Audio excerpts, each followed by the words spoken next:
Hi, my name is Alfin. This video is going to be a fairly long one, so I suggest you sit back, get a drink, maybe get something to eat, or, paint some models while you're listening to this, or even, like if you're doing housework or something. I know I like to listen to long videos when I'm doing work around the house, so enjoy. Alright, so you've got your codex, and you may have seen Mini Wargamer Dave's video on where to start. So you have your HQ, your troops choices, a heavy support, and whatever else.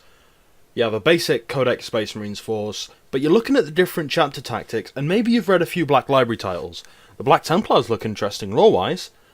December 2005's edition of White Dwarf was the first Warhammer-related thing I picked up, and the main focus of that issue, to my knowledge, was the Black Templars. I fell in love with the Templars immediately, and sadly it wasn't until 2014 that I actually got into the hobby. I hadn't seen Dave's video at the time since I was still really new to 40k and I wasn't that integrated in the community surrounding it. And quite stupidly, the first things I bought was a Blood Angels Terminator Librarian, a Storm Talent, and a box of Vanguard Veterans. Obviously I picked up an Emperor's Champion and High Marshal Helbrecht shortly after, but I digress. So you've seen the Black Templars in the fluff, and maybe you've read the Armageddon novels, centering around Grimaldus. I did, and I quickly fell in love with Grimaldus, and he remains my waifu for life. Jesus fucking Christ. Along just above Cypher, and also Andrei Valatok from the same novel, the Stormtrooper, who sometimes shows up. But enough about my fanboy tendencies, let's talk tactics. So, one of the boons that the Black Templars chapter tactics grants you, prospective Crusaders, is the ability to field Crusader squads. They come at the same points cost as a tactical squad, with the added bonus of adding one neophyte or scout per initiate in the squad. Another good thing is that the scouts in the squad go by the same stat lines as their fully initiated brethren. This comes at a rather subjective downside, as the Templars don't have a scout company, instead opting to assign a scout neophyte guy to an initiate who will tutor the neophyte in the arts of war. So if you're playing a fluffy list, scouts are kinda off the table.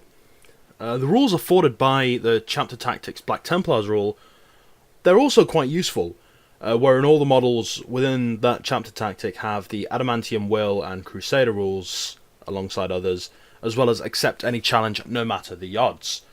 So, accept any challenge no matter the odds. This provides characters from squad sergeants to independent characters with rerolls to hit, with close combat attacks in a challenge, as well as applying the rending special rule to their melee weapons, while engaging an opponent in single combat, whereas Iron Hands will provide significant defensive boosts for their multiple wound characters through It Will Not Die.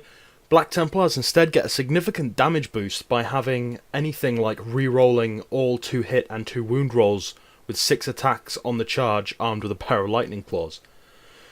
While most will prefer the added survivability, seriously, regrowing wounds on a character with Eternal Warrior, 4 base wounds and a 3+ invuln save is just nuts. Having a character with a lot more potential damage-wise can be a lot of fun. The rerolls to hit can help save your character by inflicting more wounds on an opponent that strikes after you. For example, such as when you're in cover and you're charged by a wounded Scarbrand. Scarbrand can rip apart even an Iron Hands Chapter Master with the Shield Eternal in 1 round of combat. So having those extra potential hits can actually prove to be more valuable in certain cases. This also applies to regular characters, gives a greater incentive to take Sword Brothers and Sergeants in your squad. As with the rerolls to hit, even models with veteran profiles can be pretty nasty with just power weapons. The next thing is the Crusaders. It's the Crusaders rule.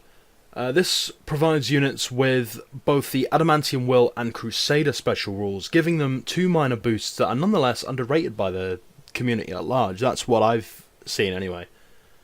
Adamantium Will gives a +1 Deny the Witch bonus to all Black Templar units, which, with their inability to take Librarians, means each of their units will usually deny the Witch on a 5+. It isn't the greatest, not because of lack of psychers in the meta, but instead because the strongest psychic powers are blessings that don't directly target an opponent's units. However, with the new Tyranids, this might prove more valuable than the probable increase in the number of Zoanthropes seen in army lists. Crusader, like the other side of this coin, allows units to roll an extra dice picking the highest for their run moves as well as adding D3 to their sweeping advance rolls. Not only does this give foot slogging or recently departed, read blown out of transport squads a very useful speed boost for closing to the enemy, but they're also quite a bit more likely to catch a slippery, read Eldar, enemies that attempt to flee from combat. With so many abilities and wargear choices available to give fleeing units a boosted or regular, regardless of casualties, chance at regrouping, making sure you catch and destroy fleeing units is almost essential, with fire warriors, crisis teams, and so on having access to bonding knives or Eldar that can get psychic powers for automatic regrouping. Sweeping units up with strong shooting could very well be the difference between your assault unit making another charge or getting blown to pieces.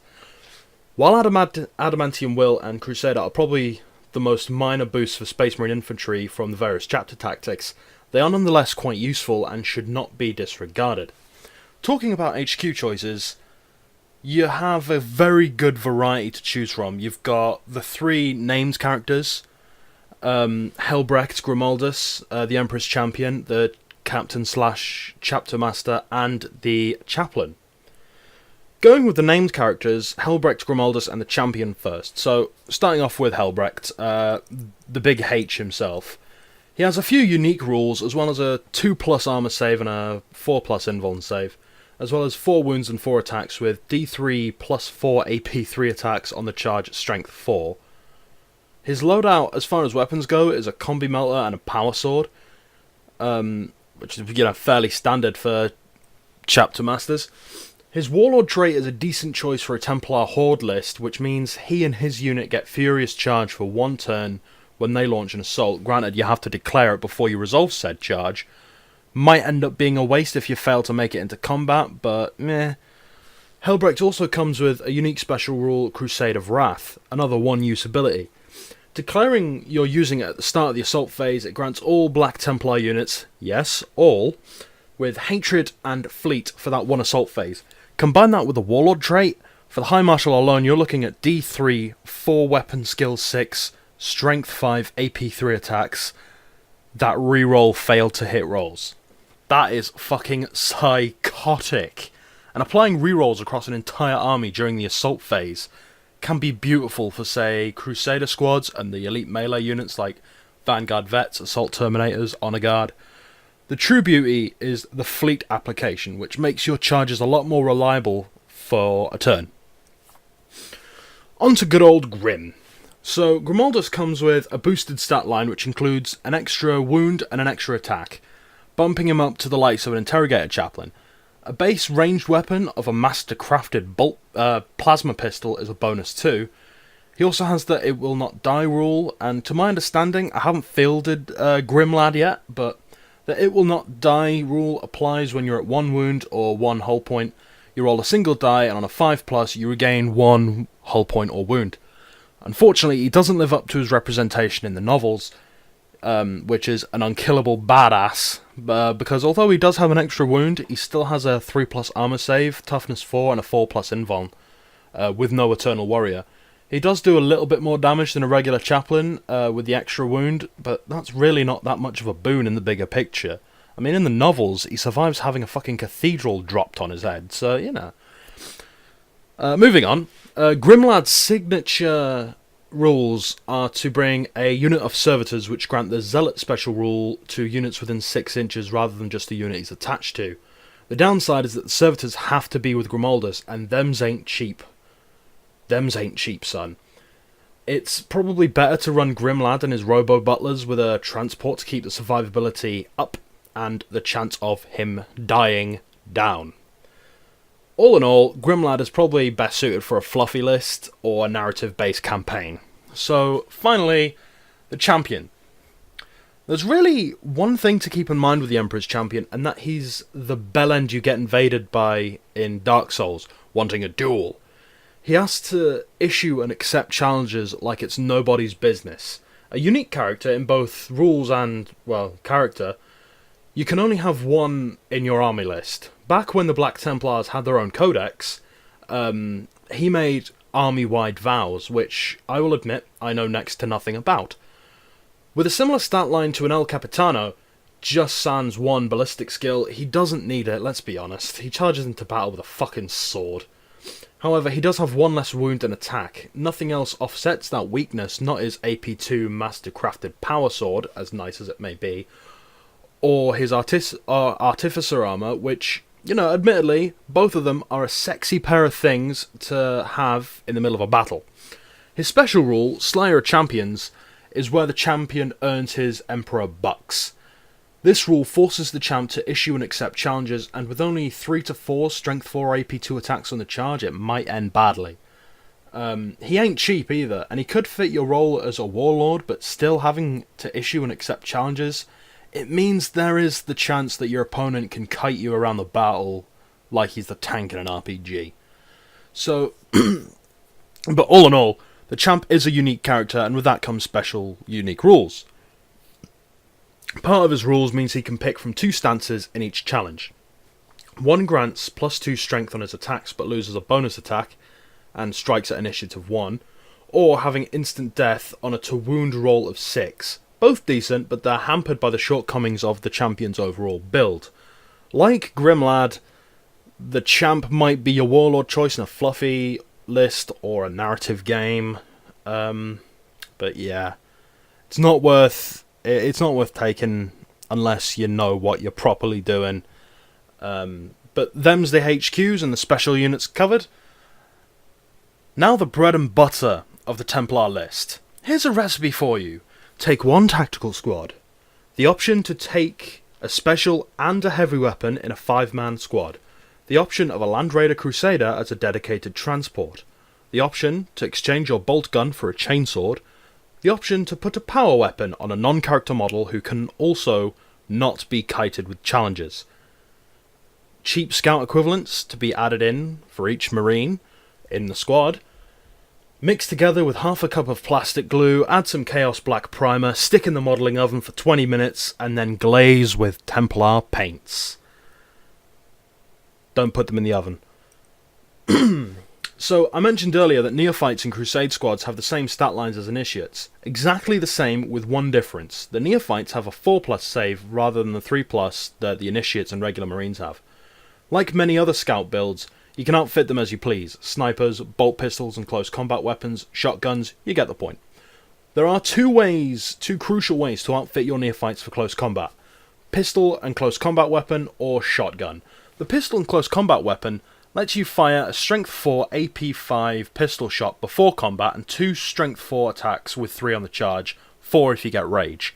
The shotgun, however, nets you 2 Strength 4 shots before combat and a single Strength 4 attack with 2 on the charge, 3 if rage. Initiates are your run-of-the-mill Space Marine, so there isn't much else to say, since I covered the crux of why Crusader squads are a must for a Black Templar's army in the special rules section. However, the Righteous Zeal special rule is very interesting because it can trigger on your own Gets Hot wounds. So say you're charging your enemy. They know you're buggered, they know they're buggered, so they don't overwatch to deny the rage. There are 2 outcomes. Your Sergeant or Sword Brothers plasma pistol kills something, or they die to a Gets Hot roll. Either way, you're running a 20-man Crusade squad, you're gonna win either way. Another thing to take into consideration is the fact that if you take advantage of the Crusade squad's option to take a Land Raider Crusader as a dedicated transport, you get the glorious Land Raider objective secured. Your Super Assault units can start in a Super Assault transport and can then assault the enemy's objective and assault camp the objective in close quarters assault.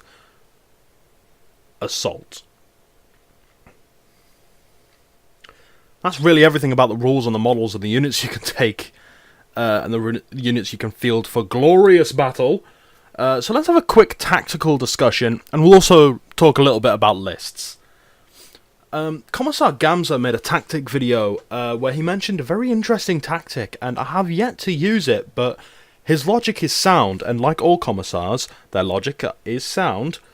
And the tactic was regarding vehicles. He mentioned having an empty Land Raider, or just ploughing it up the middle. Even a regular Land Raider, or a Crusader, or a Redeemer. Any type of Land Raider will do. just plow it up the middle of the table, and the enemy will have that dilemma of wasting time taking it out or going for your other more killy units. You can see the dilemma there, because they can ignore it and go for your other killer units, and that's still a Land Raider, you know, with the fucking las cannon sponsons, the assault cannon, multi-melter maybe, the Redeemer with the fucking heavy flamers, the Crusader with the hurricane bolters, you know. They're basically fucked. As for Templar tactics, the most common tactics you'll see on the table is the standard 1850 Black Tide and Black Crusade lists that you see on Bella Lost Souls, which can comprise of a Chapter Master with a Thunderhammer, Artificer Armor, and Shield Eternal, and 6 Honor Guard for your HQ. Troops, 10-man Crusader squad, 5 Initiates, 5 Neophytes, with a Melter Gun and a Sword Brethren. Dedicated transport of a Land Raider Crusader with a Multi-Melter. Crusader squad, same again. Crusader squad, same again. With 1 heavy support as a Land Raider Crusader with a Multi-Melter. So obviously, whoever came up with this list on Bella Lost Souls definitely has, you know, Gamza's tactic in mind. And that's a total of 1850 points. Or you can have, High Marshal Helbrecht as a HQ. You know, no upgrades there. Troops choices. Crusader squad, 20 men. Combi Melter, Melter Gun, Power Weapon, Melter Bombs. Repeat 1, 2, 3, 4, 5, 6 times. And that is 1850 points of Black Templars. No heavy support, no fast attack, no elites, just HQ and troops. That's like 121 Space Marines charging. I don't think even Orc players are going to be that dumb to get into close combat with that. And finally, my own list, which is part of the fluff of my homebrew chapter, which is a successor of the Black Templars, the Obsidian Crusade. So, starting off as we mean to go on. HQ, Chapter Master with Bolt Pistol, Plasma Pistol, and Artificer Armor. Elite, 1 Command Squad, Company Champion and 4 Veterans, Storm Bolter and a Plasma Gun. Dedicated Transport, Razorback with a Twin-Linked las Cannon. Terminator Squad, 5 Terminators, 2 Chain Fists, an Assault Cannon, and basically the Sergeant's weapons. Terminator Assault Squad, 5 Terminators with Thunderhammer and Storm Shields. Troops, Crusade Squad, 15 man, 10 Initiates, 5 Neophytes, Missile Launcher, Frag and Crack, Combi Plasma, Power Weapon, Sword Brother, Dedicated Transport, Land Raider Crusader with Multi-Melter. Crusade Squad, another 15 man, 10 Initiates, 5 Neophytes, with a Plasma Gun, a Sword Brother, and a Power Weapon. No dedicated transport. Heavy support, Centurion Devastators, 2 with Heavy Bolters and Hurricane Bolters, and 1 the Sergeant with a Las Cannon, Missile Launcher, Frag and Crack, and an Omniscope. The other heavy support, Storm Raven Gunship with extra armor, Ceramite Plating, Twin-Link Las Cannons, and the Hurricane Sponsons. Now that is actually 8 points short of the two 1850 lists I listed previously, which it's a list. It's a modification of a list I played in the past. I played against a Tau army. My mate Jacob, he was featured in Mini Wargaming's one of Mini Wargaming's bat reps. I think he played against Matt. I'm not sure, but it was Tau versus Orcs. I think it might have been Quirk. I can't remember who exactly he played. I'll have to look it up. But that's all from me. I hope you enjoyed. Please leave a like. I need that validation from total strangers. Comment and subscribe. Althen out.